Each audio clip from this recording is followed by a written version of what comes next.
பாரிஜாதம் சீரியல்ல என்ன நடக்க போகுதுன்னு பார்க்கலாம். வாங்க வீடியோக்குள்ள போலாம். ஊர்க்காரங்க எல்லாருமா சேர்ந்துட்டு நம்ம ஊர் திருவிழா வருது, அம்மனுக்கு கிரீடம் பண்ணி வச்சிருக்கிறதா நம்ம சுபத்ரா அம்மா சொல்லி வச்சிருந்தாங்க.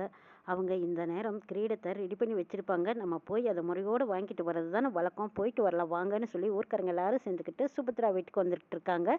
இதை பார்த்துட்டு இருந்த இசை ஊர்க்காரங்க எல்லாரும் வராங்க, எதுக்கு வராங்களோ இருக்கும் அப்படின்னு அவங்க யோசிச்சுட்டு இருக்காங்க. இங்கே ஸ்ரீஜா புரிஞ்சுக்கிட்டாங்க. அன்னைக்கு அத்தை சொன்னதை சாக்கா வச்சுக்கிட்டு இன்னைக்கு வீடு வரைக்கும் வருவாங்களா, இன்னைக்கு தங்க வைக்கிற விலைக்கு அத்தை தான் தெரியாதனமா கிரீடம் பண்ணி தரேன்னு சொல்லிட்டாங்க. அதுக்காக இது இவங்க தேடிக்கிட்டு வந்திருக்காங்களே, அச்சோ கொடுக்கவே கூடாது. அது கொஞ்சமா நஞ்சமா எத்தனை காசு போட்டு செஞ்சுருக்காங்க. இது நம்ம வீட்டில் இருக்கிறதா நமக்கு நல்லதுன்னு நினச்சிக்கிட்ட ஸ்ரீஜா ஊர்க்காரங்க வந்ததும் என்ன என்ன விஷயமா வந்திருக்கீங்க, இப்போ எதுக்கு வந்திருக்கீங்கன்னு கேட்குறாங்க. இல்லை சுபத்ரா அம்மா அன்னைக்கு வர சொன்னாங்க, நம்ம ஊர் திருவிழா வருது, ஊர் திருவிழா விசேஷத்துக்காக அம்மா கொஞ்சம் நகை எடுத்து வச்சிருக்கிறதா சொல்லியிருக்காங்க. எத்தனை கிலோவிலேயே கிரீடம் பண்ணியிருக்காங்க. அதை நாங்கள் பார்த்துட்டு அதுக்கு ஒரு சின்ன பூஜையும் போட்டுட்டு அம்மாவை முறையோடு நாங்கள் திருவிழாவுக்கு அழைச்சிட்டு போகலான்னு வந்திருக்கோங்கிறாங்க.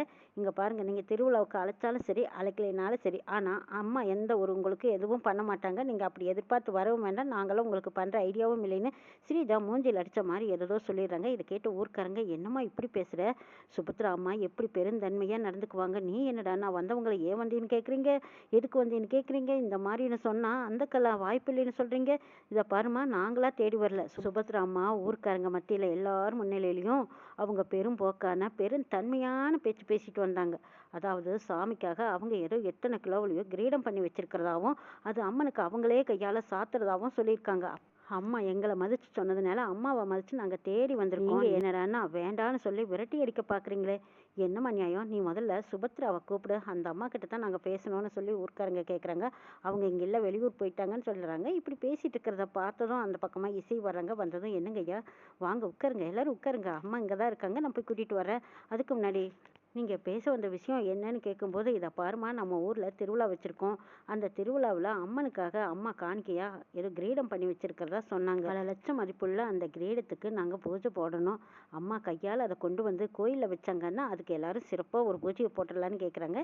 இசை அவங்க எல்லார்ட்டையும் மதித்து பணிவா, ஆமாங்க ஐயா அத்தை சொல்லிக்கிட்டு தான் இருந்தாங்க, அத்தை இதை உங்ககிட்ட கொடுக்கறதாவும் பேசிகிட்டு இருந்தாங்க, இருங்க நான் இப்போ வந்துடுறேன்னு சொல்லிட்டு இசை போய் அந்த கிரீடத்தை எடுத்துகிட்டு வர்றாங்க. இதை பார்த்துட்டு இருந்த ஸ்ரீஜா ஓடி வந்து, என்னடி நினச்சிட்டு இருக்கா, அத்தை இல்லாத போது இந்த பொருளை நீ எடுத்து கொடுக்க பார்க்குறியா, இது எத்தனை கிலோ எடை தெரியுமா, அது மட்டுமா இன்னைக்கு தங்கம் வைக்கிற விலைக்கு இதை அனாவசியமாக ஊர்க்காரங்க மத்தியில் எடுத்து கொடுக்குற, அத்தை வந்து என்ன நடக்கும் தெரியுமா, அத்தை தான் ஏதோ தெரியாதனமா இதெல்லாம் பண்ணித்தரேன் அதை பண்ணித்தரேன்னு சொல்லிட்டாங்க.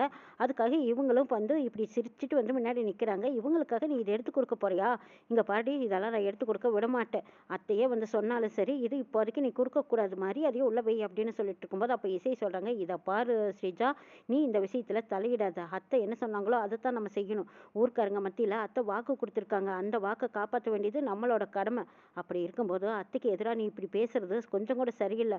அத்தைக்கு இந்த விஷயம் தெரிஞ்சா என்ன நடக்கும் தெரியுமா அப்படின்னு இசை கேட்குறாங்க. என்ன வேணாலும் நடக்கட்டும், ஆனால் இது கொடுக்க எனக்கு விருப்பமே இல்லைங்கிறாங்க. ஊர்க்காரங்க சொல்கிறாங்க, இதை பாருமா, நீ இந்த வீட்டு மருமக, சுபத்ரா அம்மா எவ்வளவு பெருந்தன்மையானவங்க, அவங்களுக்கு ஏற்ற மருமகளாக நீங்கள் இருக்காம என்னம்மா இப்படியெல்லாம் பேசிகிட்டு இருக்கேன், நாங்கள் என்ன பொய்யா சொல்லி வாங்கிட்டு போயிடுவோம், அம்மா எல்லாரும் மத்தியில் இருந்தாமல் இந்த கொடுக்குறதா சொல்லி வாக்கு கொடுத்தாங்க, இதோ இந்த அம்மாவுக்கு தெரிஞ்சிருக்கு, ஆனால் நீங்கள் என்ன இப்படியெல்லாம் பேசுகிறீங்க, நாங்கள் பொய் சொல்லியெல்லாம் வாங்கலை, வேணா சுபத்ரா அம்மாவையே கூப்பிட்டு வச்சு எங்களுக்கு கொடுத்துருங்க, இதுக்கப்புறமா நாங்கள் இதை தனியாக வாங்கிட்டு போக விருப்பம் இல்லைன்னு ஊர்க்காரங்க சொல்லிடுறாங்க. அப்போ இசை வந்து கெஞ்சுறாங்க, ஐயா அவள் தான் ஏதோ தெரியாதனமாக சொல்லிட்டா, இது சாமி காரியம், நல்ல காரியத்துக்காக செஞ்சு வச்சுருக்காங்க, இது அங்கே கோயிலில் கொண்டு சேர்த்துறது தான் நம்ம கடமை, தயவு செய்து சொல்கிறத கேளுங்க, நீங்கள் வாங்கிட்டு போகலாம், எங்கள் அத்தை எதுவும் சொல்ல மாட்டாங்க, அத்தை கண்டிப்பாக இதனால பாராட்டுவாங்களே தவிர ஏன் கொடுத்த எதுக்கு கொடுத்தின்னு வந்து கேட்க போகிறதும் இல்லை, நல்ல விதத்துக்காக செஞ்சு வச்சது நல்லபடியாக நடக்கணும் அப்படின்னு இசை சொல்கிறாங்க.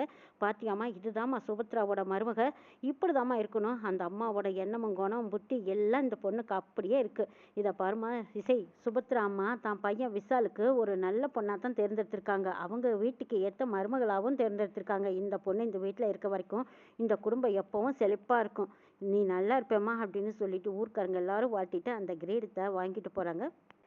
என்னடி நினச்சிட்டு இருக்கேன், நான் சொல்ல சொல்ல நீ கேட்காம இதை எடுத்து கொடுக்குற, அத்தை வரட்டும், இன்னைக்கு உன்னை பாரு, இன்னைக்கே இந்த வீட்டை விட்டு துரத்த போகிறேனா இல்லையா அப்படின்னு சொல்லிட்டு இருக்காங்க. ஸ்ரீஜா, சரிடி நீங்கள் என்ன வேணாலும் பேசிக்கோ, ஆனால் அத்தை சொன்னது தான் இப்போ நானும் சொல்கிறேன், அத்தை ஒன்று இது நம்ம குடும்பத்துக்காக வச்சுக்க அழகு பார்க்குறக்கு இல்லை, கோயிலுக்காக செஞ்சு வச்ச நகை, இது கோயிலுக்கு தான் சேரணும், அத்தை வந்தாலும் இதை தான் செய்வாங்க, நீ ஏன் இப்படி கொடுக்கும்போதே தடங்கல் பண்ணிட்டு இருக்க, பேசாமல் அமைதியாக இருங்கிறாங்க.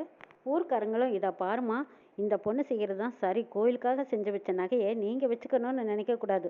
இந்த பொண்ணு சுபத்ரா அம்மாவோட வாக்கை காப்பாற்ற வந்திருக்கா. சரிம்மா, அம்மா வந்தால் சொல்லிடுன்னு சொல்லிட்டு அந்த நகையை எல்லாரும் ஊர்க்காரங்க எடுத்துகிட்டு போயிட்டு இருக்காங்க. அப்போ இசை ஓடி போய் சொல்கிறாங்க, இங்கே பாருங்க ஐயா, இந்த ஸ்ரீஜா பேசுனது எதையும் அத்தைக்கிட்ட சொல்லாதீங்க. அப்படி சொன்னால் அவங்க மனசு கஷ்டப்படும்னு சொல்லிடுறாங்க. இதை கேட்டு அந்த ஊர்க்காரங்களும், சரிம்மா, உன்னையே எதிர்த்து பேசின அந்த பொண்ணை பற்றி நீ காட்டி கொடுக்க வேண்டாம்னு சொல்கிற. ஆனால் அந்த பொண்ணுக்கு நல்லது கெட்டது எதுவுமே தெரியாத போல இருக்கு. உன்னோட அருமையும் பெருமையும் புரிஞ்சுக்காத எப்படியெல்லாம் திட்டிட்டு பாரு. பரவாயில்லம்மா, நீயும் எவ்வளோ பெருந்தன்மையாக சின்ன வயசில் இருக்கும்போது எங்களுக்குன்னா அது தெரியாத என்ன? நாங்கள் யார்கிட்டையும் எதுவும் சொல்ல போகிறதில்ல. சரிம்மா, சுபத்ரா அம்மா வந்தாங்கன்னா நாங்கள் வந்துட்டு போனதா சொல்லிருங்கன்னு சொல்லிட்டு அவங்க எல்லாரும் அங்கேருந்து போகிறாங்க.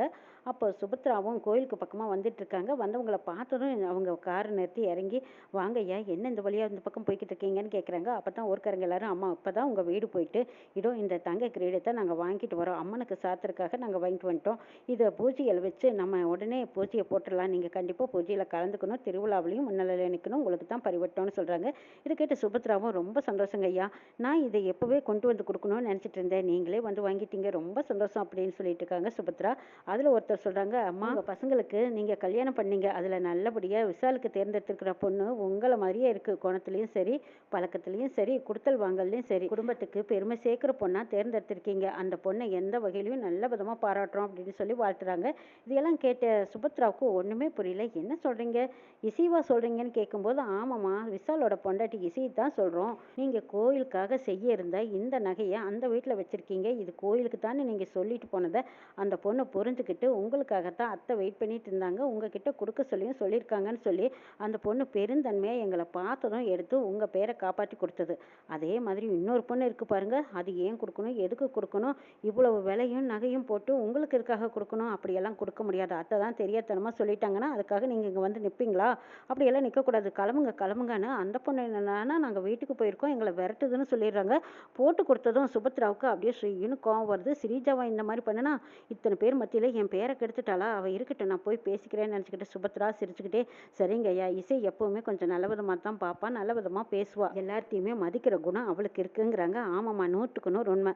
நீங்கள் சொல்கிறத விடவே மேலாக தான் நாங்கள் அந்த பொண்ணு அப்படி ஒரு நல்ல குணத்தோடு நாங்கள் பார்த்துட்டு வந்தோம்.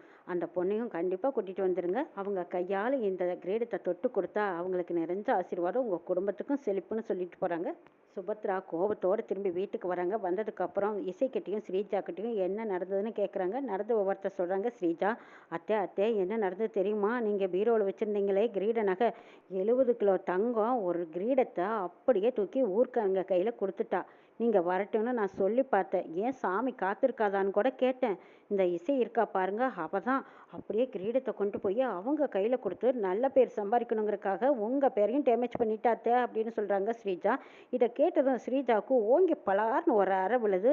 சுபத்ரா சொல்கிறாங்க, என்னடி நினச்சிட்டு இருக்கேன், நான் அந்த கிரீடத்தை வைக்கும்போது